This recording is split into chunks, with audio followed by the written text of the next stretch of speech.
ఏంటి, మహాభారతంలో శ్రీకృష్ణుడు ఆయుధం పట్టాడా?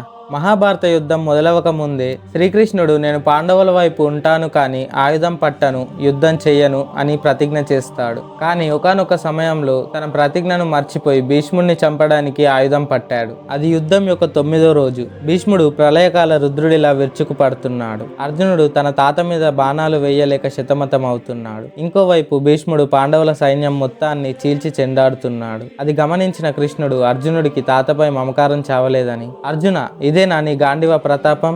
ధర్మం కోసం బంధాలు పక్కన పెట్టలేవా అంటాడు. అప్పుడు అర్జునుడు, మాధవ, ఆయన నా తాతగారు, నన్ను పెంచి పెద్ద చేశాడు, ఆయనపై మారణాయుధం ఎలా ప్రయోగించాలి అంటాడు. అటువైపు భీష్ముడు వేస్తున్న బాణాలు కృష్ణుడి కవచాన్ని, శరీరాన్ని తాకుతున్నాయి. అప్పుడు కృష్ణుడు కోపంతో రథంలో నుంచి దూకి కింద విరిగి ఉన్న రథచక్రాన్ని తీసుకొని సుదర్శన చక్రంలా తింపుతూ భీష్ముడు వైపు పరిగెత్తాడు. కానీ ఇక్కడే ఒక అద్భుతం జరిగింది. కృష్ణుడు అలా మృత్యువులా వస్తుంటే భీష్ముడు భయపడకుండా చేతులు జోడించి నవ్వుతూ ఆహ్వానించాడు. ఎందుకంటే భీష్ముడు యుద్ధానికి ముందే ఒక ప్రతిజ్ఞ చేశాడు, ఈ యుద్ధంలో శ్రీకృష్ణుడి చేత ఆయుధం పట్టిస్తాను అని. భక్తుడి ప్రతిజ్ఞ నెరవేర్చడానికి తన సొంత ప్రతిజ్ఞని మర్చిపోయాడు. అందరూ జై శ్రీకృష్ణ అని కామెంట్ చేయండి. ఈ వీడియో నచ్చితే లైక్ చేయండి. ఇలాంటి మరిన్ని వీడియోస్ కోసం ఛానల్ని సబ్స్క్రైబ్ చేయండి.